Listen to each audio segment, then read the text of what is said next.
நான் சவுக்கு சங்கருக்கும் மாலதிக்கும் நான் 24 hours time கொடுக்குறேன். உங்க பெயர்ல இந்த மாலதின்ற இந்த பெண் பெயர்ல கோடி கணக்குல எங்க யார் மூலியமா உங்களுக்கு பணம் கொடுத்து நீங்க இந்த சொத்துக்களை வாங்கி குவிச்சு வச்சிருக்கீங்க.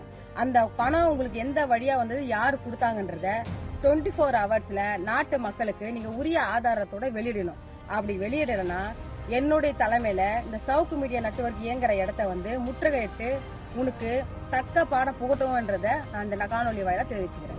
சீமான் விஜய் அவர்களை தொடர்ந்து சவுக்கு சங்கரை டார்கெட் பண்ற வீரலட்சுமி என்ன ரீசன், ஆக்சுவலி என்ன நடந்துச்சு? ஹாய், நான் உங்க தேவா. இதை பத்தி நீங்க முழுசா தெரிஞ்சுக்கணும்னா வீடியோவை ஃபுல்லா பாருங்க. சவுக்கு சங்கர் அவரோட யூடியூப் சேனல்ல ஒர்க் பண்ற மாலதி அவங்களோட பேர்ல சவுக்கு சங்கர் சொத்து சேர்க்கிறதா இவங்க சொல்றாங்க. அது மட்டும் இல்லாம பல்லாவரத்துல அவங்களோட பேர்ல 3.5 கோடியும் டி நகர்ல 11 கோடியும் பதிவு ஆவணம் செய்யப்பட்டிருக்கு. என்ன விஜயலட்சுமி முதலமைச்சர் ஸ்டாலின் அவர்களை தொடர்ந்து தவறான ஒரு வதந்தியை பரப்பிட்டு இருக்காரு. ஒரு பக்கம் வதந்தி பரப்புறாரு, இன்னொரு பக்கம் மாலதி அவர்களோட பேர்ல சொத்து சேர்க்கிறாரு அப்படின்னு சொல்லி இவங்க சொல்றாங்க.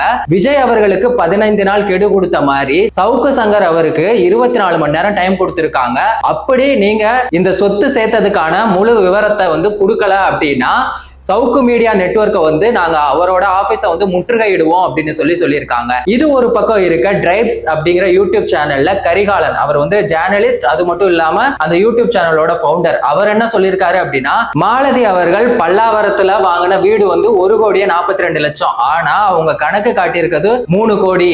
இப்போ ரீசெண்டா விஜய், எடப்பாடி, நயனார் இவங்களை வச்சு சவுக்கு சங்கர் இவங்களுக்கு சப்போர்ட் பண்ணி அவரோட காட்டுல பணமலை அப்படின்னு சொல்லியிருக்காரு. அது மட்டும் குறிப்பா விஜய் அவர்களுக்கு இப்ப ரீசெண்டா சப்போர்ட் பண்ணிட்டு இருக்கனால 5 லட்சமா இருந்த சவுக்கு மீடியா நெட்வொர்க் இப்போ 7 லட்சத்தையும் தாண்டி போயிட்டு இருக்கு. சோ இது சம்பந்தமா இடி அப்படிங்கிறது என்னன்னா, இந்த பண மோசடி செய்யறவங்க மேல வழக்கு போடுறது. சோ இடி இது சம்பந்தமா விசாரிப்பாங்களா அப்படின்னு சொல்லிட்டு அவர் ஒரு கேள்வி எழுப்பி இருக்காரு. சோ இத பத்தி உங்களோட கருத்து என்ன அப்படிங்கறத மறக்காம கமெண்ட் பாக்ஸ்ல சொல்லிட்டு போங்க.